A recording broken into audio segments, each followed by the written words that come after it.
This is a good comment about how the prices change of the goods from one place to another. Well, this is Pinoy Extreme.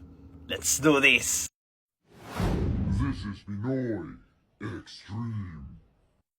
Ngayon, sabi niya dito, totoo yan.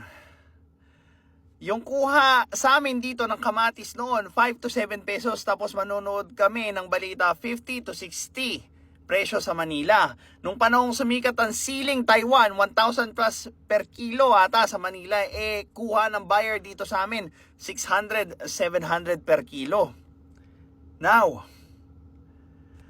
yung presyo na kinuha nila sa inyo at yung presyong umabot doon sa ibang lugar or Metro Manila, ilan doon sa tingin nyo yung pinambayad doon sa driver, pahinante, maintenance ng jeep, krudo, so on and so forth.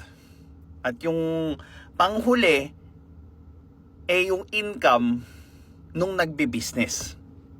Siyempre, kailangan kumita nung nagbi-business. Hindi naman charity yan, boy. 'Di ba?